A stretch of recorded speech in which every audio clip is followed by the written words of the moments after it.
नमस्कार दोस्तों, मैं हूं विनोद। आप देख रहे हैं मेरा यूट्यूब चैनल पोल्ट्री जोन। दोस्तों, आज का वीडियो उन फार्मर भाइयों के लिए है जो पोल्ट्री फार्मिंग का बिज़नेस शुरू करना चाहते हैं या फिर अपने फार्म को इसी फार्म में कन्वर्ट करना चाहते हैं। तो पहले दोस्तों, मैं ये वीडियो दोनों फार्मरों के लिए है जो ओपन पोल्ट्री फार्मिंग करना चाहते हैं या फिर इसी पोल्ट्री फार्मिंग करना चाहते हैं। यह वीडियो दोनों के लिए महत्वपूर्ण है, इसलिए वीडियो को लास्ट तक देखें। यह वीडियो बहुत ही महत्वपूर्ण होने जा रहा है। तो चलिए दोस्तों, शुरू करते हैं। दोस्तों, यह फार्म जो है मैं शुरू से शुरू करता हूँ। इस फार्म की लंबाई जो है 140 फीट और चौड़ाई 30 फीट है। इस फार्म का निर्माण मैंने 2019 में किया था और शुरुआत में मैंने इस फार्म को जो है ओपन ही चलाया। करीब 2 साल तक मैंने जो है इसको ओपन चलाया, 19 और 20, और इस फार्म को फिर मैंने 2021 में जाके जो है इसको इसी किया था। ठीक है, तो जब मैंने ओपन सेट बनाया था तब जो है मेरे पास में स्पेशल कोई गोडाउन नहीं था, फीड रखने का कोई गोडाउन नहीं था। तो जब मैंने इसी में कन्वर्ट किया, तो इसी में मैंने जब कन्वर्ट किया तो मैंने क्या किया, ये देख सकते हैं कि सामने कूलिंग पैड लगा दिया और वेस्ट की साइड में जो मैंने एग्जॉस्ट फैन लगा दिया। अब मुझे इसी फार्म में चूंकि हम जो है कूलिंग पैड के सामने फीड नहीं रख सकते, क्योंकि जो उससे कूलिंग पैड से जो ठंडी हवा आएगी वो फीड को लगेगी, तो फीड को एक तो ख़राब कर देगी, दूसरा हवा की जो स्पीड रहेगी फीड उस हवा को जो है ड्रॉप कर देता। तो उसके कारण जो है मतलब कुल मिला के इसी फार्म में जो है हम फीड नहीं रख सकते। फार्म के अंदर अगर हमें फीड रखना है, चूँकि इसी फार्म हो या चाहे ओपन फार्म हो, फीड हमेशा एक अलग से ही स्टोर रूम में ही होना चाहिए ताकि उसमें किसी प्रकार से समस्या नहीं आए। जैसे कि किसी फार्म में अगर कोई वायरल अगर आ गया और फीड अगर बच गया, तो अगर उसी फीड को अगर अपने जो है दूसरे फार्मर भाई के यहाँ पे अगर भेज देंगे तो हमारे फार्म की समस्या दूसरे फार्म तक जा सकती है। दूसरा, अगर इसी फार्म में रहेगा तो स्वाभाविक सी बात है जो नमी वाली हवा रहेगी वो फीड को ख़राब कर देगी। तो इसके कारण जो है फीड रूम जो है मैंने बनाया। अब फीड रूम बनाने में मेरे से क्या गलती हुई, मुझे फीड रूम जहाँ पे आपको दिख रहा है, यहाँ पे जो एक गेट दिख रहा है, दरवाज़ा दिख रहा है, मुझे कूलिंग पैड के पास में होना चाहिए फीड रूम, किंतु मैंने फीड रूम कहाँ पे कर दिया, फार्म के जो है 60% वाले हिस्से में, मतलब कि यहाँ से 40 फीट छोड़ दो और यहाँ से जो है 100 फीट छोड़ दो, मतलब यहाँ पे जो है मैंने फीड रूम बना दिया।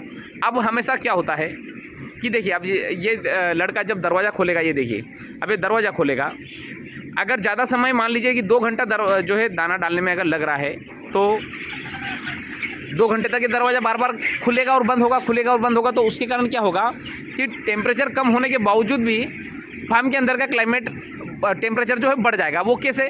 क्योंकि जब एक हवा का जो सिंपल सा एक कॉन्सेप्ट है, और इसी फार्म का भी एक ही कॉन्सेप्ट है कि पूरा फार्म पैक होना चाहिए, बिल्कुल एयर टाइट होना चाहिए, और हवा कहाँ से निकले, सिर्फ कूलिंग पैड से ही होके फार्म के अंदर प्रवेश करे।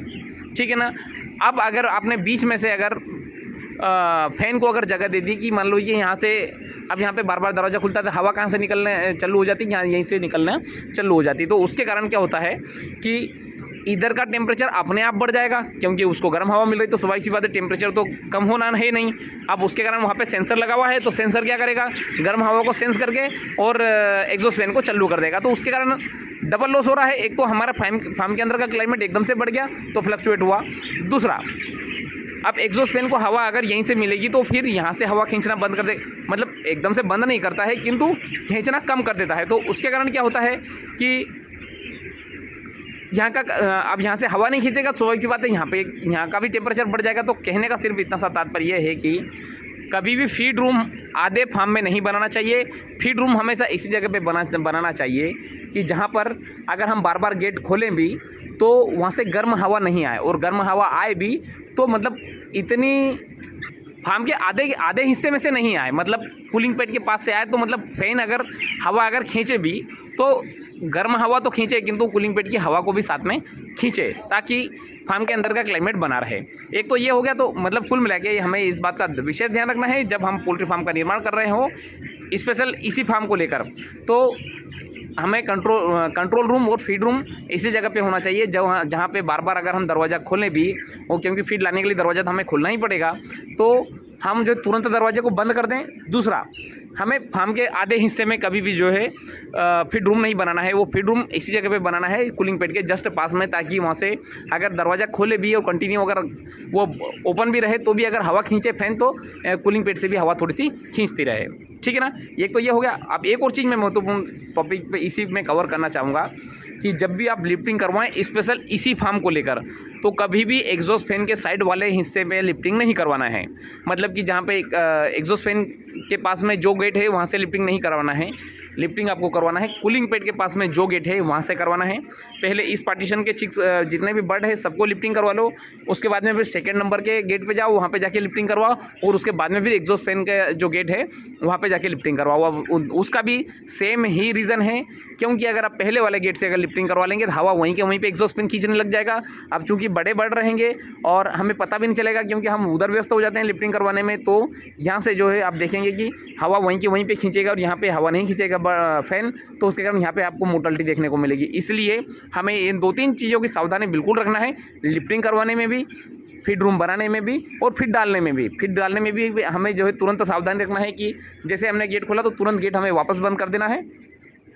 तो कुल मिला के इस बात का हमें छोटी छोटी बातें हैं, किंतु ये इसी फार्म को के परफॉर्मेंस को बिल्कुल इम्पैक्ट करती है, और उसके कारण जो हम देखेंगे कि हमारा परफॉर्मेंस बिगड़ गया, टेम्परेचर मेंटेन नहीं हुआ, तो मेंटेन कहाँ से होगा? हम जो छोटी छोटी बातों को जो ध्यान अगर नहीं देंगे तो स्वाभाविक सी बात है टेम्परेचर भी मेंटेन नहीं होगा, और हम जैसा चाहते हैं रिजल्ट वैसा रिजल्ट भी हमें देखने को नहीं मिलेगा। तो दोस्तों आशा करता हूँ ये वीडियो आपको पसंद आएगा और आपकी जानकारियों को और बढ़ाएगा। तो दोस्तों इसी के साथ मैं वीडियो समाप्त करना चाहूँगा। धन्यवाद।